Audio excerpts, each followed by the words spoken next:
پیارے بچوں، آج ہم آپ کو جو کہانی سنائیں گے اس کا عنوان ہے مینا اور چڑیا۔ پیارے بچوں، کسی جنگل میں ایک مینا اور چڑیا رہتی تھیں۔ دونوں کی آپس میں بہت دوستی تھی۔ وہ مل کر کھیلتیں اور مل کر کام کرتیں۔ ایک دفعہ چڑیا اڑتے اڑتے دور جا نکلی۔ اسے پیاس لگی تو وہ ایک پہاڑ میں سے بہتے ہوئے چشمے سے ٹھنڈا پانی پینے لگی۔ اس پہاڑ میں سے چند قطرے اس کی چونچ پر آ پڑے۔ اسے اپنی چونچ بھاری بھاری محسوس ہونے لگی۔ اس نے ادھر ادھر سر جھٹکا مگر چونچ پہ پڑا وزن کم نہ ہو سکا۔ اس نے پہاڑ سے سوال کیا، اے پہاڑ، میری چونچ پر آخر اتنا وزن کیوں؟ پہاڑ بولا، ننھی چڑیا، میں سال میں ایک دفعہ روتا ہوں۔ میرے آنسو سونے کے ہوتے ہیں۔ جب تم نے پانی پیا، اتفاق سے میرے آنسوؤں کے چند قطرے تمہاری چونچ پر پڑے اور تمہاری چونچ کے اوپر سونے کا خول چڑھ گیا ہے۔ چڑیا گھر واپس لوٹ آئی۔ اگلے دن سب پرندے چڑیا کو غور سے دیکھ رہے تھے۔ سونے کی چونچ کی چمک دمک ہی نرالی تھی۔ چڑیا سے سب سونے کی اس چونچ کا راز پوچھتے۔ چڑیا بھولی بھالی ساری کہانی سنا دیتی۔ جنگل میں چڑیا سونے کی چونچ والی مشہور ہو گئی۔ سب اس کی خوبصورتی کی تعریف کرنے لگے۔ باقی تمام چھوٹے پرندے بھی چڑیا سے دوستی کے خواہش مند ہو گئے۔ مینا کو یہ بات پسند نہ آئی۔ اسی چڑیا کی شہرت سے حسد ہونے لگا۔ اسے اپنی کالی چونچ سخت بری لگتی۔ وہ چپکے چپکے کئی بار اس پہاڑ کے نیچے گئی۔ سارا دن گزر جاتا مگر نہ پہاڑ آنسو بہاتا اور نہ ہی مینا کی چونچ سونے کی بنی۔ وہ ہر وقت اسی فکر میں رہتی کہ یا تو میری چونچ سونے کی ہو جائے یا چڑیا کی سونے کی چونچ کھو جائے۔ چڑیا مینا کی حسد بھری نظروں سے بے خبر تھی۔ ایک دن مینا چڑیا کے گھر آئی اور بولی، چڑیا بہن، کسی زمانے میں ہم دونوں میں کس قدر پیار تھا، مگر جب سے تمہاری چونچ سونے کی بنی ہے تم نے مجھے بھلا ہی ڈالا۔ چڑیا بولی، مینا کیسی باتیں کرتی ہو؟ میری چونچ سونے کی ضرور بن گئی ہے مگر میں نہیں بدلی ہوں، تم دل برا مت کرو۔ مینا بولی، اگر یہ بات ہے تو کل رات کا کھانا تم میرے ساتھ کھاؤ، مل کر خوب باتیں کریں گے، کھیلیں گے اور پیڑ کی شاخوں پر جھولا جھولیں گے۔ چڑیا نے کہا، ضرور، کل میں شام کو ہی تمہارے ہاں آ جاؤں گی۔ رات کو واپسی پر جگنو خالو مجھے میرے گھونسلے تک چھوڑ دیں گے۔ مینا چڑیا سے وعدہ لے کر پھر سے اڑ گئی اور سیدھی ڈاکٹر لومڑی کے پاس جا پہنچی۔ ڈاکٹر لومڑی نے مینا کو دیکھ کر کہا، آؤ مینا، کیسے آنا ہوا؟ کہیں بیمار تو نہیں ہو؟ مینا بولی، ڈاکٹر صاحب، کئی دنوں سے سو نہیں سکی، نہ جانے میری نیند کہاں کھو گئی ہے۔ مہربانی فرما کر مجھے نیند کی دوا دے دیں تاکہ ایک دو دن خوب سو سکوں۔ مینا ڈاکٹر لومڑی سے نیند کی دوائی لے کر گھر پہنچی اور دوائی کو گھونسلے کے کونے میں رکھا اور خود گہری نیند سو گئی۔ اگلے دن چڑیا کے آنے سے پہلے ہی مینا نے 2-3 قسم کے اچھے کھانے چڑیا کے لیے تیار کیے۔ انہیں شیشے کی پلیٹوں میں سجایا۔ کھانے میں ڈاکٹر لومڑی کی دی ہوئی نیند کی دوائی شامل کر دی اور کام ختم کر کے چڑیا کا انتظار کرنے لگی۔ بیچاری چڑیا ندی پر جا کر خوب نہائی، پروں میں کنگھی کی، آنکھوں میں سرما لگایا اور اپنی سونے کی چمکتی ہوئی چونچ کو خوب چمکایا اور مینا کی طرف چل پڑی۔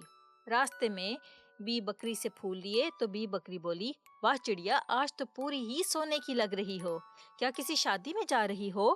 چڑیا نے مینا کی دعوت کے بارے میں بتایا اور پھول لے کر چل دی۔ راستے میں ایک درخت پر جگنو خالو نیند کے مزے لے رہے تھے۔ چڑیا نے ان کے کان کے پاس جا کر زور سے چوں چوں کی تو وہ ایک دم سے ڈر کر جاگ گئے۔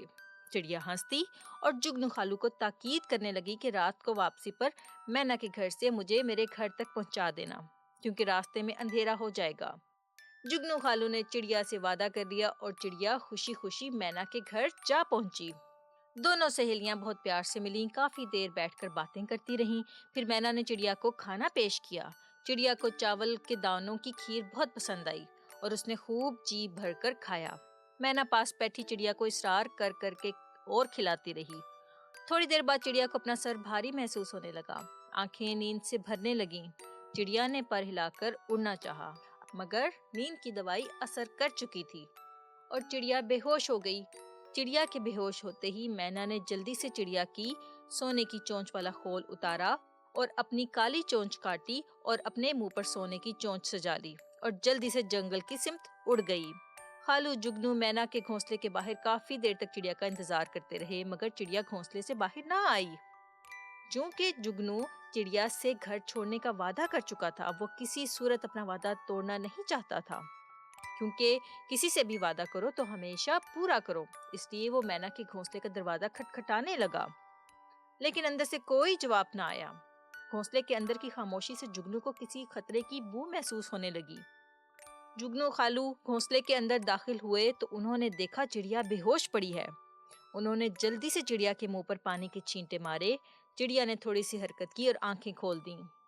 خالو جگنو نے پوچھا، چڑیا تم کون ہو؟ چڑیا بولی، خالو جان آپ نے مجھے پہچانا نہیں، میں سونے کی چونچ والی آپ کی بھانجی چڑیا ہوں۔ جگنو خالو بولے، مگر تمہاری چونچ تو سونے کی نہیں ہے۔ چڑیا نے گھبرا کر چونچ پر پنجہ مارا تو اسے اپنے ناک کے پاس باریک سی چونچ محسوس ہوئی۔ وہ بھاری بھرکم سونے کا خول غائب تھا۔ اسے ساری بات یاد آ گئی کہ کس طرح مینا نے اسے دھوکہ دیا۔ اس نے مینا کو ادھر ادھر ڈھونڈا، مینا وہاں ہوتی تو نظر آتی۔ مینا کو نہ پا کر چڑیا رونے لگی۔ رات کی تاریکی میں چڑیا کے شور نے جنگل میں سوئے تمام پرندوں کو جگانا شروع کر دیا۔ سب چڑیا کے ارد گرد جمع ہو گئے۔ چڑیا زاروں کی طرح رو رہی تھی اور خالو جگنو سب کو بار بار مینا کے دھوکے اور چڑیا کی سونے کی چونچ کا قصہ سنانے میں مصروف تھے۔ سب پرندوں کو مینا پر شدید غصہ تھا کہ آخر مینا نے اپنی دوست چڑیا کے ساتھ ایسا دھوکہ کیوں کیا۔ مینا کو جنگل میں ہر طرف تلاش کیا گیا مگر مینا نہ ملی۔ ہر پرندہ اور جنگل کا جانور چڑیا کو انصاف اور مینا کو سزا دلوانا چاہتا تھا، اسی لیے زور و شور سے مینا کی تلاش جاری تھی۔ کافی دنوں کے بعد جنگل کے آخری حصے سے مسٹر بندر کے کچھ دوست اسے ملنے آئے۔ رات کو بیٹھے تمام بندر گپ شپ لگا رہے تھے، طرح طرح کے قصے سنا کر ایک دوسرے کو حیران کرنے کی کوشش میں تھے۔ ایک مہمان چھوٹے بندر نے کہا، میں نے جنگل میں ایک عجیب سی مینا دیکھی ہے تو وہ مینا ہی جیسی، مگر اس کی چونچ سونے کی ہے اور اس قدر چمکتی ہے کہ اندھیرے میں بھی روشنی ہو جاتی ہے۔ اسی درخت کی شاخ پر جگنو خالو بھی بیٹھے سوتے جاگتے بندروں کی باتوں سے لطف اندوز ہو رہے تھے۔ جب جگنو خالو کے کان میں سونے کی چونچ والی مینا کی خبر پڑی تو وہ چونک اٹھے اور غور سے بندر کی بات سننے لگے۔ صبح ہوتے ہی وہ چڑیا کے گھر جا پہنچے اور چڑیا کو سارا قصہ سنایا۔ چڑیا نے اپنے تمام خاندان کو اکٹھا کیا اور ماموں، الو اور پھپھو گلہری کو ساتھ لیا اور بندروں کے پاس جا پہنچی۔ بندر بیچارے سوئے پڑے تھے۔ پرندوں کی شور کی آواز نے انہیں جگا دیا۔ ان سے سونے کی چونچ والی مینا کا قصہ پوچھا۔ جگہ درخت کے بارے میں معلومات لے کر پرندوں اور چھوٹے جانوروں کی 2 فوجیں تیار کی گئیں۔ مہمان بندروں کی رہنمائی میں رات کی تاریکی میں جنگل کے آخری حصے میں دونوں پہنچی۔ خالو جگنو اپنے سارے خاندان کے ساتھ روشنی کی سہولت پہنچاتے رہے۔ رات کو ہی اچانک حملہ کر کے سوئی ہوئی مینا کو گرفتار کر لیا گیا۔ اگلی صبح جنگل میں بہت رونق تھی۔ جنگل کا بادشاہ شیر بڑی شان سے دربار سجائے بیٹھا تھا۔ الو، بندر، ریچھ، ہاتھی، زرافہ، مینا، طوطے، مور اور رنگ برنگی چڑیاں سب جمع تھے۔ تتلیاں اور جگنو بھی ادھر ادھر اڑتے پھر رہے تھے۔ شیر کے سامنے دھوکے باز مینا کو پیش کیا گیا۔ الو نے تمام قصہ سنایا۔ ڈاکٹر لومڑی نے گواہی دی کہ مینا نے اس دن اس کے کلینک سے نیند کی دوائی لی تھی، اور جگنو خالو نے گواہی دی کہ مینا کے گھونسلے میں اس نے چڑیا کو بے ہوش پڑے دیکھا، اور سب سے بڑا ثبوت تو مینا کی سونے کی چونچ تھی جو چمک رہی تھی۔ مینا شرمندگی سے سر جھکائے کھڑی تھی اور تمام پرندے شیر بادشاہ سے چڑیا کو انصاف دلانے کی درخواست کر رہے تھے۔ شیر نے تمام گواہیاں سن کر چیتے اور ہاتھی سے مشورہ کیا اور ڈاکٹر لومڑی سے کہا کہ مینا کی سونے کی چونچ اتار کر ابھی چڑیا کو واپس لگا دو۔ ڈاکٹر لومڑی نے حکم کی تعمیل کی اور مینا کی چونچ اتار کر چڑیا کو واپس لگا دی اور مینا کو چھوڑ دیا گیا، کیونکہ اس نے اپنی سزا کا بندوبست خود کر لیا تھا جب اس نے اپنی کالی چونچ کاٹ کر سونے کی یہ چونچ لگائی تھی۔ اب مینا پورے جنگل میں شرمندہ شرمندہ سی بغیر چونچ کے پھرتی ہے، نہ ٹھیک طرح سے دانا چگ سکتی ہے اور نہ کیڑے مکوڑوں کا شکار۔ اب اسے اپنی حرکت پر بہت افسوس ہوتا ہے، مگر اب پچھتائے کیا ہوت جب چڑیاں چگ گئی کھیت۔ پیارے بچوں، کسی کی اچھی چیز دیکھ کر اپنی چیز کو برا مت کہو اور کسی سے حسد مت کرو۔ ہمیں امید ہے کہ ہمارے پیارے بچوں کو یہ آج کی کہانی پسند آئی ہوگی۔ ہمیں اسی طرح سے دیکھتے رہیے، سنتے رہیے۔ ہم ایک اور اچھی سی مزیدار سی کہانی لے کر پھر حاضر ہوں گے۔ تب تک کے لیے اللہ حافظ۔